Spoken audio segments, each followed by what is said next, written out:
Cashflow Diary Podcast, episode 154. Welcome to yet another exciting episode of the Cashflow Diary Podcast, the podcast that teaches you insider tips, tactics, and strategies for creating leverage streams of cash flow into your life. Learn from top-performing entrepreneurs, business owners, investors, and thought leaders from across the globe as they share their secrets to success. Like what you learn on this and other Cashflow Diary podcast episodes? Go to learninvestingnow.com and sign up to receive powerful tips and information that will help you succeed as an entrepreneur and investor. Now, here's your host, investor, entrepreneur, business owner, educator, speaker, author, and master facilitator of Robert Kiyosaki's cash flow game, Jay Massey. All right, ladies and gentlemen, welcome to another episode of the Cashflow Diary Podcast. I am your host, Jay Massey, and I'm glad that you are here because today's subject is definitely something that I know, bar none, every one of you can improve and most importantly, absolutely need. You're like, what on earth are we talking about? See, that's what you get for not reading the show description before you started playing. It's all good. Here's the thing. We want to build a business, and that's great. Everybody wants to do that. You want to serve more people. That's perfect. That's exactly what you should be doing. But here's the challenge. Where are the people? And more importantly, how do you find them? And in today's world, one of the biggest challenges can absolutely be making sure that you're in front of enough people. Because, hey, if you're too busy serving them, how are you going to go find more? That can become a time challenge and definitely a big frustration. Today's guest is going to help you with overcoming all of that. And here's the key. It's going to do it in such a way that you don't have to chase people. They're going to chase you. I think you're going to enjoy it because we are talking with an expert at inbound marketing. That's right, inbound marketing. You're like, what? I know. I'm excited about that too. And hopefully you are ready to listen to Mr. Tom Schwab. Tom, you there? I am, Jay. How are you? I'm doing wonderful. Good. Thank you for having me here. Well, you know, you have an interesting topic. You're going to help us increase our cash flow, I'm sure.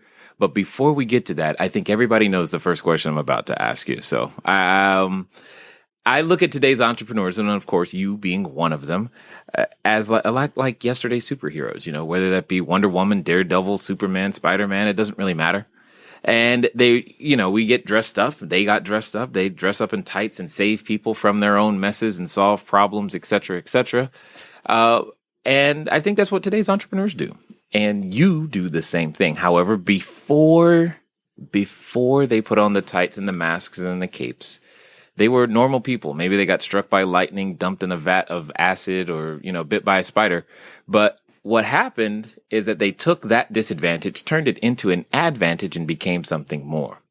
What we want to know is before you were the Tom Schwab we now know, who was Tom Schwab? I love this question, Jay, and I have to laugh at it because the Tom Schwab that started out ran nuclear power plants for the Navy. Oh. I was about as really? I did. Wow. Okay. I went to the Naval Academy and went from there to running nuclear power plants on board an aircraft carrier. Wow. And, you know, they're not really they don't look for entrepreneurial people to do that. You're supposed to follow systems and do what you're told. Yeah. And it was like a round peg in a square hole, but it was what was expected and what was safe and to go through that. So when peace broke out in 92 and the Russians went away, I went from there to the corporate world and started with a Fortune 500 company, worked my way up, and it wasn't until about 12 years ago that I just looked at it and said, if I'm ever going to be a superhero, I got to get out of this place. If not, it's killing me. And I just looked at that and said that all that time I wasn't happy in that structure. I had stopped learning new things, and it was killing me slowly. And it wasn't until I got out on my own that, man, I really started to flourish, started to learn new things. And, I'm more excited about the future and life now than I was 15 years ago. It's just a great time. So I don't know if I was struck by lightning or finally was smart enough to figure out that I could leave the jail that I had put myself in. Well, I think what's interesting, well, one, it's just cool that you were like, nuclear power plants. I don't think many people could ever say that one, But outside of that, what I think that was, something that I think a lot of people are dealing with right now is they're doing what's expected and what's safe, and they're doing what's following the rules, even though, because you said the words, killing me slowly. What on earth gave you the courage to go, you know what? It may not be what's expected of me. It may not be safe. And you know what? These rules can use improvement. Where on earth did that courage come from to change? Well, I don't know if it was courage or clarity, but I looked at it. There was some things going on in my life. One, my father had passed away, and he passed away at the age of 62. And all of a sudden, it put a timeline on my life where I looked at it and said, what if I only have that many years? I saw friends around me that were having health problems from the stress that all the corporate travel was doing. And it was killing them slowly. And I looked at that and said, this is not the life I want. We've all got a limited number of days. Every day is a gift and not a given. And, I want to create something with this. I want to go out there and do it myself. And I looked at it and said that this theory that so many people have is that I'm in a safe role. I feel safer when I control my destiny. I'd rather know the fears and face them than just be a cog in the wheel and not know what's coming. So from that standpoint, the control and just looking and saying, what do I want my life to look like? That's really what gave me the impetus to move forward with it. Gotcha. Now, I would submit for everyone's acceptance that nearly every entrepreneur has some element of control freak in them. I mean, I'm just saying, at some point, we're just like, no, I'm not comfortable with you making these decisions in these areas, And I think I can do a better job. And we learn quickly that maybe we can't yet, but we have to, we go through it. But what I like, you were able to say that this is not the life I wanted.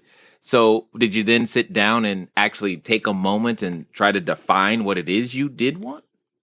I did, and looked at where I wanted to be in the future, what I wanted to be doing every day, and once you become an entrepreneur, every day doesn't become easy or beautiful or what you dreamed of. Say that again. You got to repeat that, just in case they were washing the dishes or the kids screamed or something. They need to hear that one more time. It's going to get worse before it gets better. Yes, there you go. The freedom that and the autonomy that you dreamed of, you will get, and at times you will look back and say, "Why did I do this?" But they say stress is caused by being held accountable for things that you have no control over. Whereas, at least with an entrepreneur, I have control over more things, and I know the problems. I know how to. I try to fix them, and I like that control. I think you're right. And if entrepreneurs won't agree that they've got a little bit of control freak in them, I'm sure our spouses would admit that. They would admit it for us gladly. Yes. Of course, we could have a round table. They probably should have their own support group. That's definitely true. Now, so talk to us a little bit, because here's what's going through my head. You're in this structure. If you're in the military of any kind, you're in what is, we'll call it, I would think of it as something very rigid. And then you're transitioning to corporate America, which isn't, it's maybe a little less rigid, but still you've got lots of things being decided for you, et cetera. And then you switch over to this complete freedom. I know when I look at my kids, again, not like you're a kid, but when I look at my kids, if I give them complete freedom in any area, the house is torn up and everything is just a mess. How did you learn to manage yourself and the daily activities that were required to build a business? That's a very interesting question because freedom, too many choices is just as bad. And some people get overwhelmed by that. The way I look at it is just trying to figure out the strategy of where do I want to go? What am I doing to move myself towards that? And is it an opportunity or is it a distraction? Is it a trick or a tactic, or is this really the strategy I want to go with?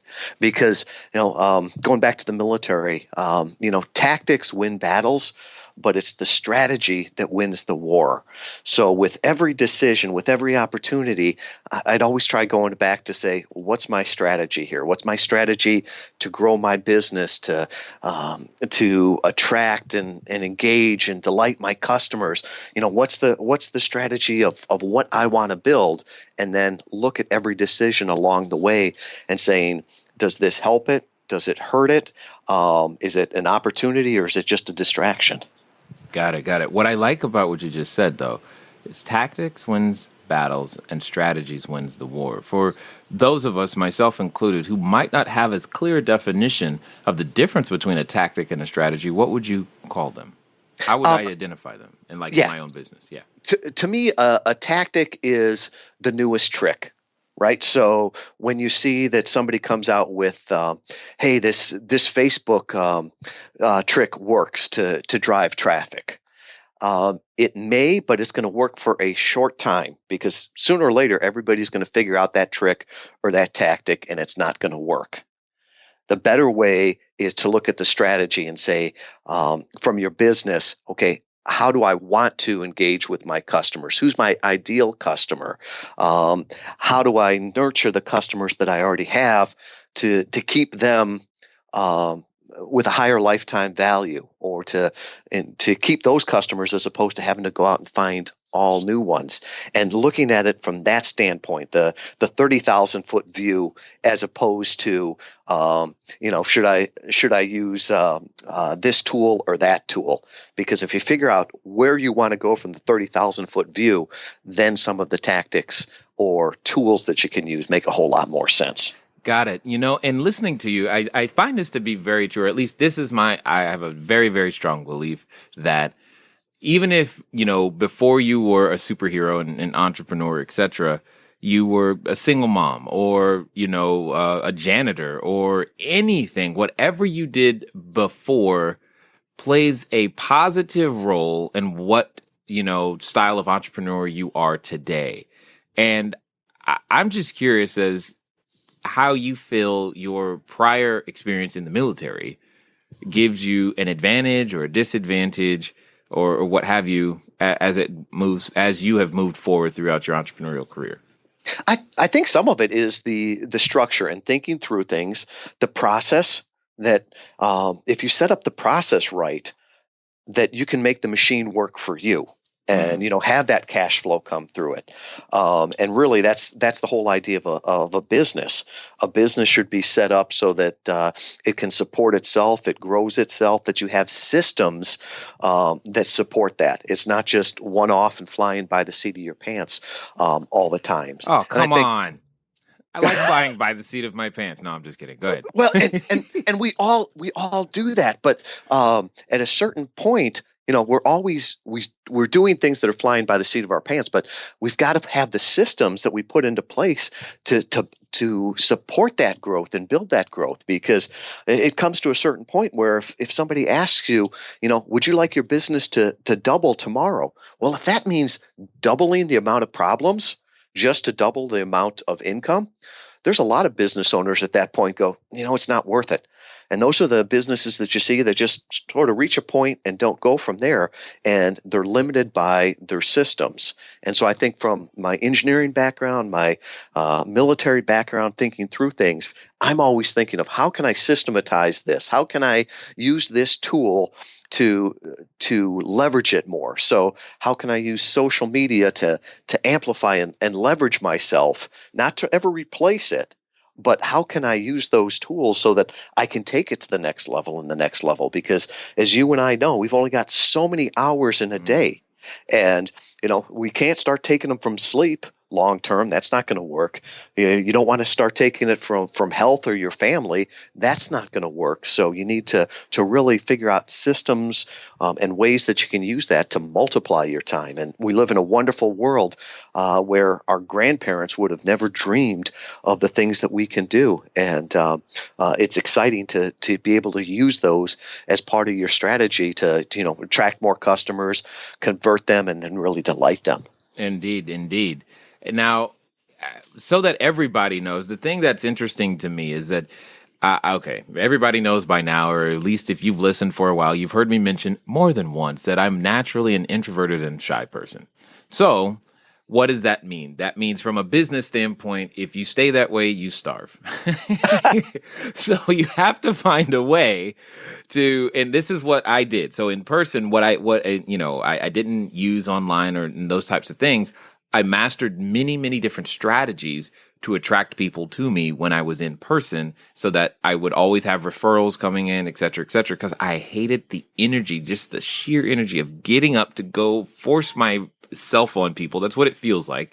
And to talk to them about, even though I know that what I'm going to do is going to help them, I just don't want to do it. Now, so therefore, your whole idea of inbound the inbound movement and inbound e-commerce is something that's completely intriguing to me. So I want everybody to know what it is that you do in your own words. Yes. And I'd compliment you because I think introverts make the best salesmen and the best marketers online. Because you're very, very sensitive to what people think and what they do.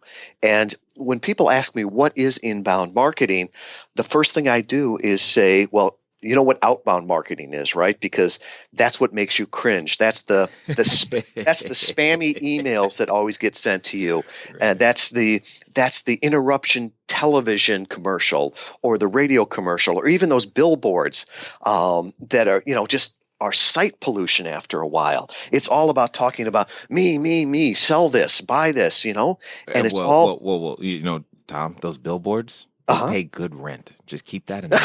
All right, but it depends on what side you're on that all one. Right. But I'm with you. Billboards, cell towers, that's good stuff. But right. I'm with you. All right, but from that standpoint, that's sort of a extrovert's sales or marketing where they're interrupting you. And I think that turns a lot of people off. And if you look at it, the rules of the game are changing. People don't want to be sold anymore. They want to be helped to buy or helped to solve their problem. And this concept first came up from two smart guys from MIT, Dharmesh Shah and Brian Halligan. And they wrote a book back in 2009 called Inbound Marketing. And that their premise on that was that the winners in the future are going to be those people that help people solve their problems. Those ones that go ahead and offer content and offer answers to help people, like this podcast. And what's that do? That builds trust, it builds authority, it builds thought leadership. And all of these things we can do in order to attract visitors to our site or to our business. And then with that, we can go ahead and engage them with different offers and different educational things and start the conversation with them. And really, if you look at that, all of that automated touch points with them, if you think about it, it's going to lower the friction to buy. Yeah. So they're going to know you, like you, trust you, and that way they can, do that first transaction with you. And it's not the big sale, it's just really trying you out. And at that point, it's really about, from an introvert standpoint of, okay, how can I build this trust with this person? How can I, really take them from a customer to make them a repeat customer and then a delighted customer and ultimately an advocate that is just bringing more customers to me. So that's the whole inbound strategy. Yeah, exactly. This is why I was interested in talking to you. You just pretty much described exactly what you just described is another reason why I like rental real estate. I buy the building, I do the work once, I attract the tenants, and if I treat those tenants right, what happens is when they're ready to move or upgrade or whatever, their friend wants to stay there and they'll refer them, and it makes it easy, and it lowers marketing expense and cost and all these other things. But I've got to play devil's advocate with you just for a second, because there's this thing in me that feels like when I'm just sitting around waiting for something to happen, I want to go cause something to happen. So how does one reconcile their desire to cause something to happen, but still create, this inbound effect that you're referring to? Well, really, it's the action. Most entrepreneurs want to take action on something. I don't want to be passive and wait for things. Right. And inbound is not a passive thing. It's actively going out there looking for people to help. So if you see somebody on a forum that asks a question, well, you go ahead and answer their question. But at the same time, you think, wow, that would be a great podcast episode. That'd be a great blog. That would be a great video that I could record in my car and put up there, because with 7 billion people in the world, if one person has a question, there's probably another 5 that are searching for the same thing tomorrow. Right. So you can go ahead and do that with them. And really, it's a tactic. I don't like that word, but it's a tactic where you're continually adding this stuff, and it's evergreen. So when you put out a podcast here, you're helping the people this week that listen to it, but there's going to be people next week and next month and next year that will find that. And so where if you buy I'm not going to use a billboard because that's a really, really bad example here. If you bought a radio announcement, they're going to hear it once, see it once, and then it's gone. It's a spend. It's not an investment. Right. Whereas if you put out a guide like the buyer's guide to rental property in Southern California or Orange County, right, there'd be people that would find that and they would download that, the questions to ask, the best schools, all the rest of that. And now you've just built trust with that. You've built authority, and they probably downloaded it and gave you their email. So you can start to go ahead and nurture them and not hard sell them, not an extroverted way, but really, how can I help these people? Because, Zig Ziglar said, if you help enough people reach their dreams, you'll reach your dreams. And I believe that, and I think the amazing part is that the tools of the internet allow us to do that much faster and help many more people. I know it's been something that's been amazing to me. I mean, many people know that I call us recently new online because, for the first 6 years or so of business, I had no website, no database, nothing. We just did real estate. And then we decided, hey, I bet you there's somebody online who might actually want to know this stuff. So I've just been learning how, there's a learning curve, but at the same time, it's just been amazing to attract individuals to us by producing, as you said, this podcast. And we're launching right now. In fact, by the time most of you hear this, it'll already be live on our YouTube channel, where we're beginning to produce 3 additional videos a week answering questions that we find that people are typing in search engines for that are real estate related. Those most frequently asked questions, and we're just posting them to the YouTube channel. Kind of curious to see what's going to happen there. I don't really know, but it fits my personality well. It's like, cool, they're searching for it. That means they need an answer. I can go provide it and make that happen. Talk to me a little bit, though. How did you take Goodbye Crutches from, I'll say, 0 to hero using this particular strategy? First, let people know what Goodbye Crutches is, and then that way they understand that. But also, I'm curious to know how to grow a business using this strategy. Right. Well, for us, Goodbye Crutches was a small sideline business. My first entrepreneurial adventure was a distributor for a medical device company, selling artificial knees, hips, shoulders, that sort of things. And with that, we had doctors asking us, hey, find a way for our patients to stay off their healing foot. So with that, we had a little side business, and a patient helped us actually name it Goodbye Crutches. Just as Michigan was starting to lead the country into the Great Recession, the manufacturers wanted to buy back the distributorships for the implants. So we went ahead and sold that back and said, hey, can we take this sideline business and expand it? And so with that, the power of the internet and e-commerce, we looked at that. And I got to say, for the first year, we were very successful growing sales, but not growing a business. We were using a lot of tactics. So from the standpoint of, pay-per-click. And if you talk about, I want immediate results on something, boy, there's no better drug than pay-per-click, Okay. You spend a little bit of money and you get the immediate traffic. And if you do it right, you get sales out of it too. But I looked at that, and that's not cash flow. That's a cash infusion.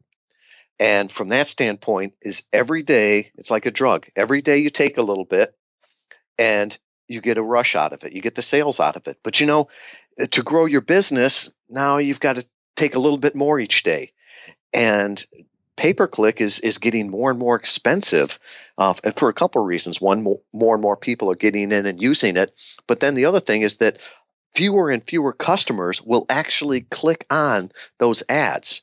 So with that, I looked at it and said, I'm not building a business here. I'm just chasing a transaction.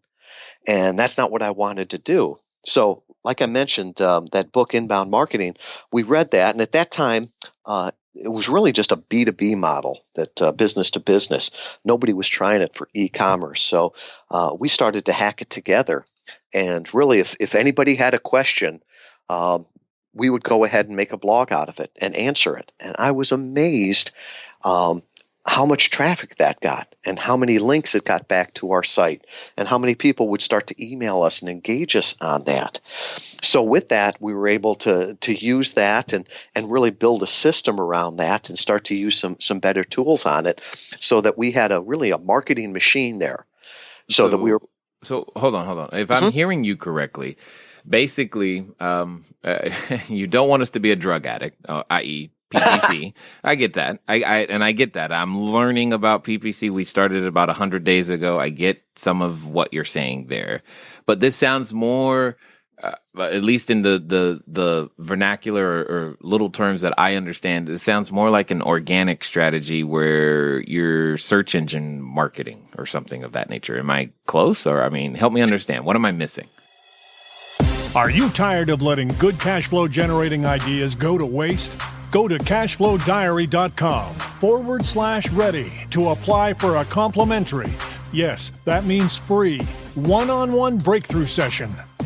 Take action now. Go to cashflowdiary.com/ready. Again, that's cashflowdiary.com/ready. Before we get back to today's episode of the Cashflow Diary podcast, your host, Jay Massey, has some important insights to share with you. All right, ladies and gentlemen, welcome. I'm glad that you guys are having some fun on this particular episode because we're taking many different ways of coming at this cash flow game, right? I'm sure you know that. Here's the thing. You've got to have unique and different ways to market yourself and find the profitable pieces of your business and be open to the fact that there could be pieces to your business that you hadn't originally intended on becoming the thing to become the thing. Hopefully you've seen that or heard that specifically, that's the word, in this particular episode as well. And just learning new techniques. You've got to be able to master new things. And I know it can seem overwhelming. Trust me, it's been that way. It feels that way at times for myself, but take it one bite at a time, one episode at a time. And remember, we're still doing we need the reviews, the written reviews on the show, and you can be entered to win as well of one of the cash flow games because we're trying to get to 100 reviews by July 4th. Just another reminder, I'm not going to stop. Just go over there, do the review. That way, if we get to 100, then you can make it, and then maybe we can make these announcement stops. I know you want to hear that. Anyway, let me get you back to Tom. Exactly. And that's where the traffic is going to come from. It's going to come from organic traffic. And organic traffic means that when you put a question into Google, and the questions now are getting longer and longer, the first 2 or 3 positions that pop up there are always ads. And those are the pay-per-click. Everything down the right-hand column is pay-per-click. But then the next 10 spots on that page are all what's called organic. And basically Google goes out there and searches the internet and said, what are the best answers to this question. And if you start writing specific questions or specific answers to specific questions, you'll get found up there. Because when somebody asks a specific question about the best rental properties in Orange County, well, that's their question. So if you can answer that, they'll find you first, and it won't be the person that that is advertising, 2-bedroom rental property. Right. Because that's not the specific question. So they're really going after, it's called a long tail keyword. And so you start matching those. And more people are now asking questions on the internet. Google put out a study, and the length of a search term is increasing drastically. Whereas, people used to put in the word apartment. No, now they want to be very specific. So, what's the best apartment in the west side of Kalamazoo, Michigan? And if you have an article that answers that, and yours is going to be the first one up there. And really, when you start going after pay-per-click or the shorter keywords there, everybody's going after those. And because of that, you've got to make it so generic too. But if you can get very, very focused on one article or one piece of content, boy, you'll be found on that. And really, people want a specific answer to their specific question. They don't want to have to read, generalities. And so with that, you start to get this organic traffic. And that organic traffic is typically better from the standpoint of the people know exactly what they're getting and what they're looking for. They will tend to stay longer on a blog and actually reading the content than they will, say, a product detail page or a landing page. So really, the longer they're there, the more time you've got to engage with them. And content is a great way to attract. But I always say, to me, content is like chum in the water. If you go out shark fishing, you throw enough blood and guts over the side, all the sharks coming. Yeah. And shame on us is if we attract people with content and then we can't give them something more.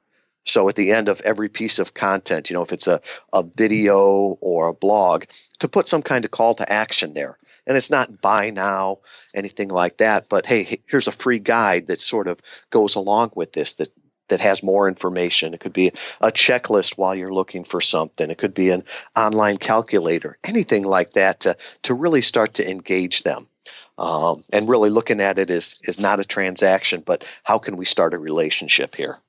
Got it. All right. And I like that because, I like this for a couple of reasons. One, these are things that we are just now starting to do. I literally just recorded about 44 videos that were specific answers to specific questions that were typed in, because videos are easier for us. So that's exactly what we did. We answered those questions, and those are the videos that we're going to be, that some of you, if you're looking right now, you probably have either already seen them or whatnot. And so that's okay, cool. The thing about that though is it seems that it's going to be more time intensive than monetarily intensive. Well, I think you have to invest somehow, right? The idea of free traffic, the idea of free traffic is a misnomer. You're either going to have to pay for it for pay-per-click, right, or you're going to have to pay for it in blood, sweat, and tears in producing it. The difference is that the radio ad plays once and then it's gone. It's easy to throw the money at it, but whereas content is really building a business, because that's evergreen stuff is going to be there.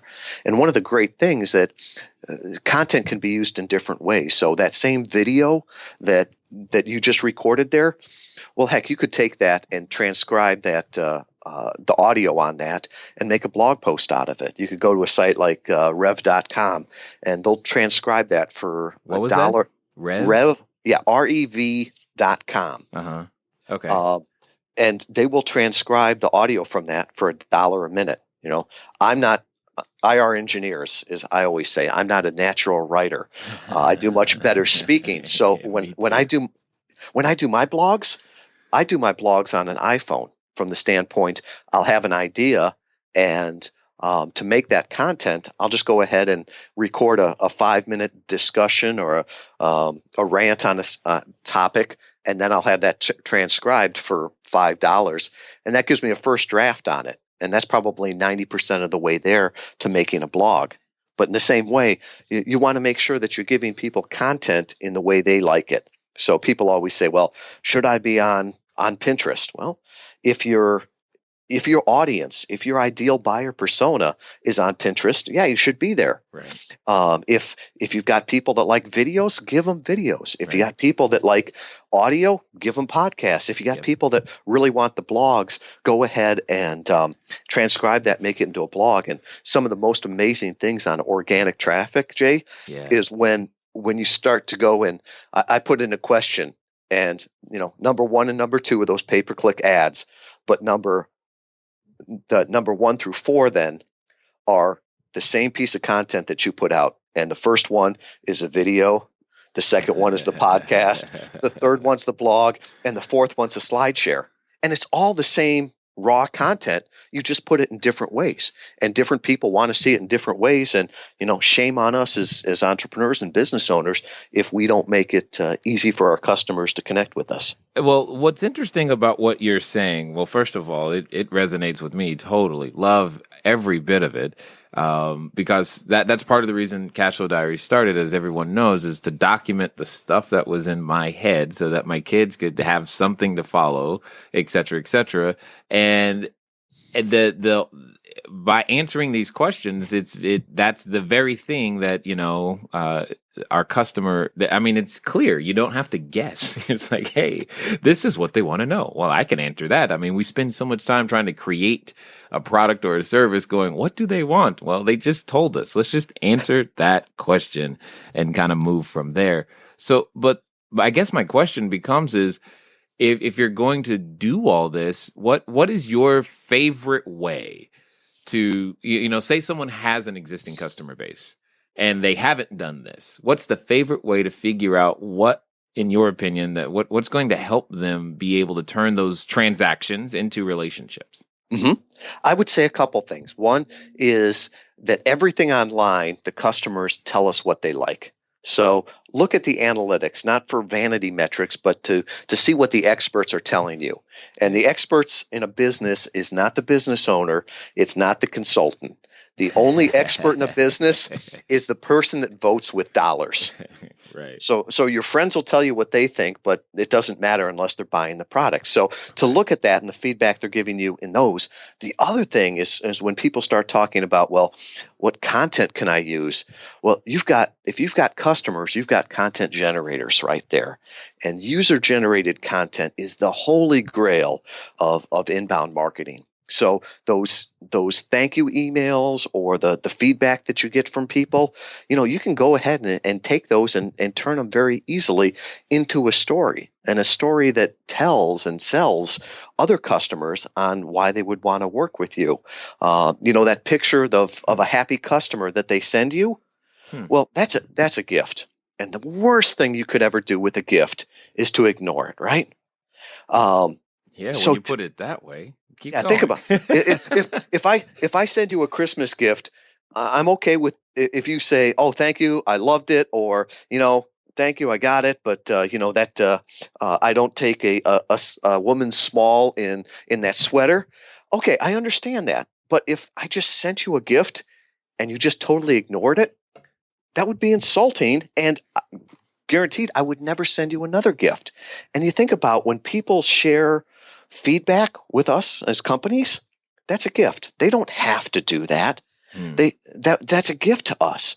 So from that standpoint, well, let's go ahead and acknowledge that and use it. So if somebody goes ahead and gives you a nice feedback, or even if it's one that's not the most pleasant, to put it up there to be real and acknowledge it. If somebody sends you a picture of themselves using your product or moving into the property, anything like that, we'll take that and go ahead and use that content. It could be on social media. It could be in your blog or your newsletter. Of course, you got to get the permission on using it in some ways. But the other thing about that too is they'll go ahead and amplify your message. There's the old joke from a small town that the way he sold newspapers every week was that he put everybody's name in it. Well, if you put everybody's name in the newspaper, they'll buy it, and their mom will buy 2 copies. So Exactly.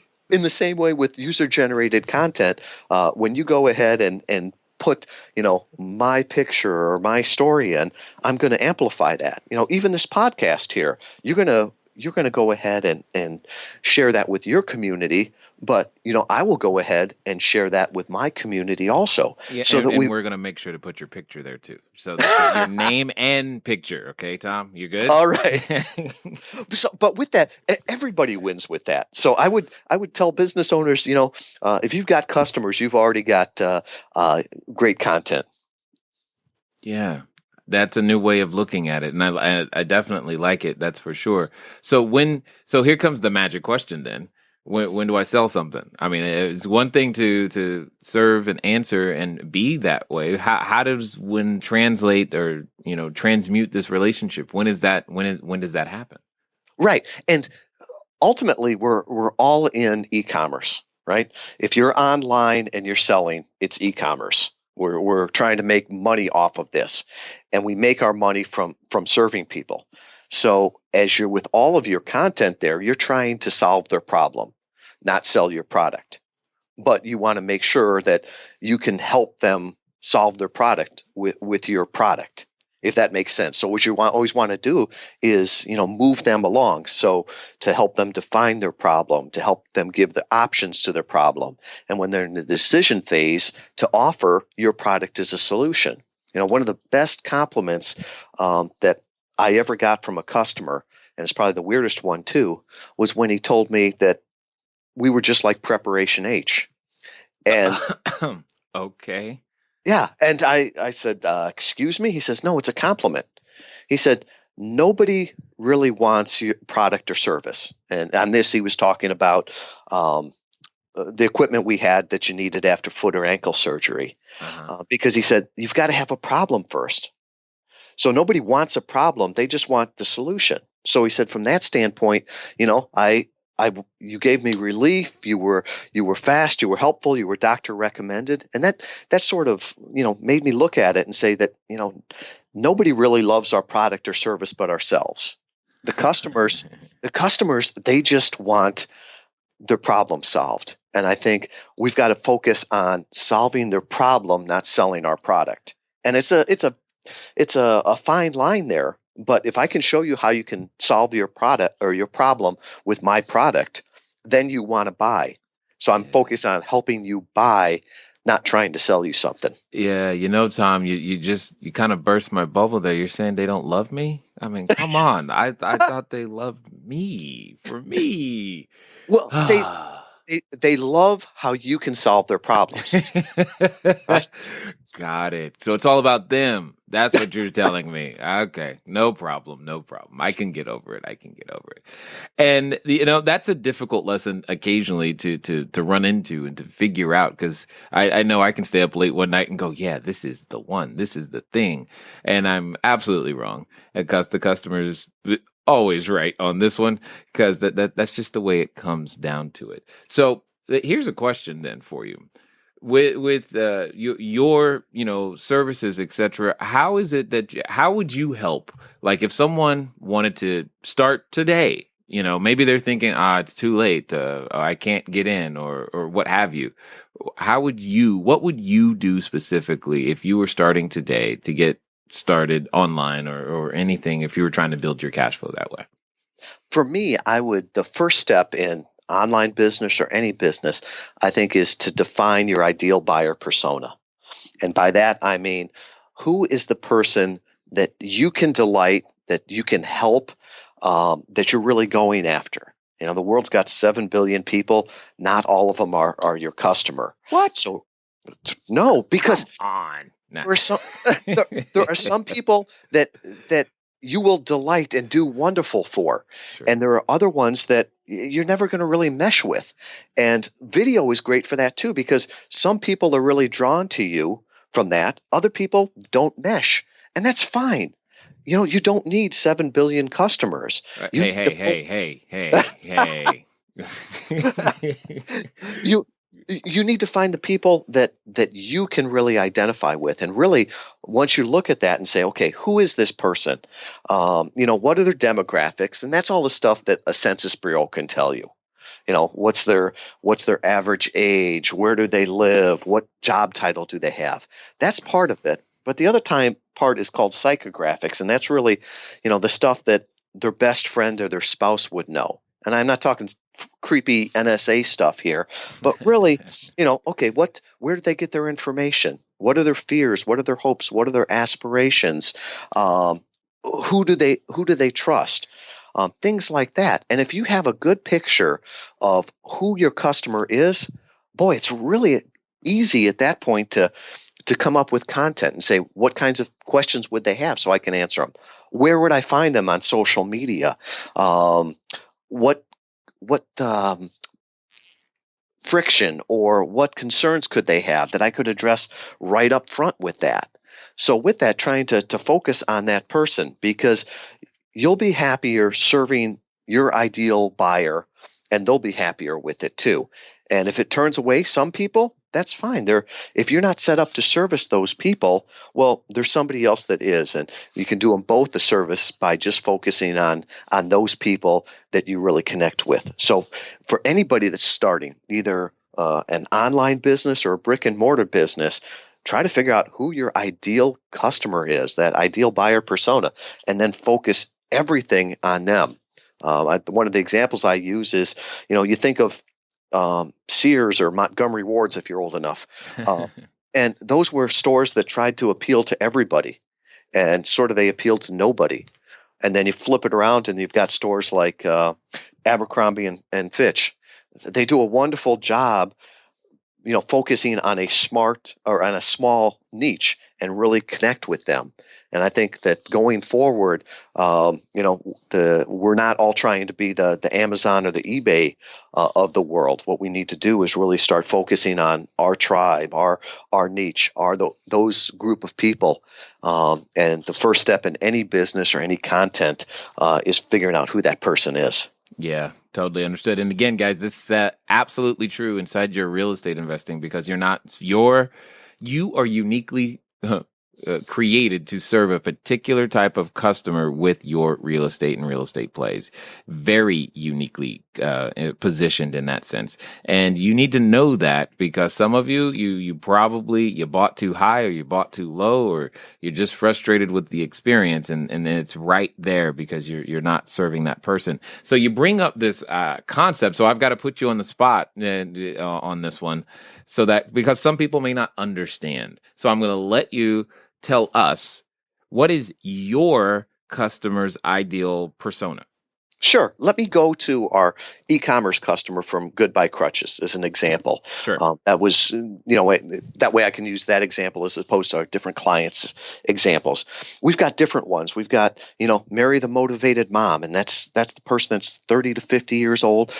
She's off her foot. She's got a household and a family to take care of. She's got very different needs and connections and wants than, say, Jerry the on-the-go grandparent, which is somebody that's more the 50 to 70 range. They're worried about safety. They're worried about what their doctor recommends.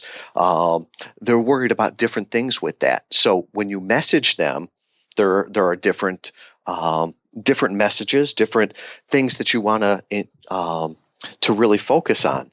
We found through our testing that if you take Andy the active athlete, and that's somebody that's 18 to 30 years old, and they probably hurt themselves doing something very fun, very stupid, and very dangerous.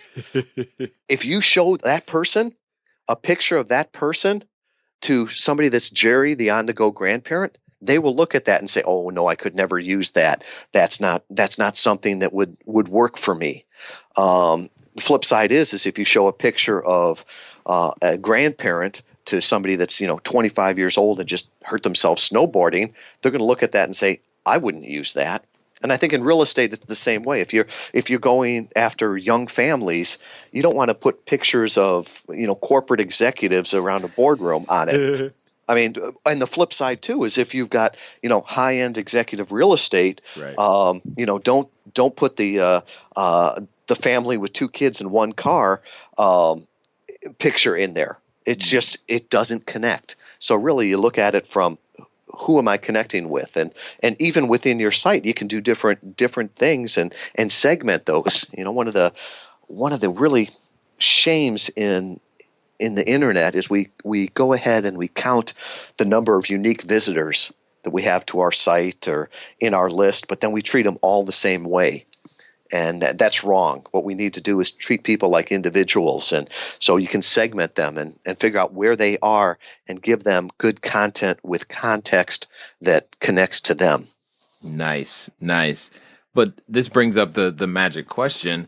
How does one, especially if they've never done it, how does one figure out what customer persona they're after?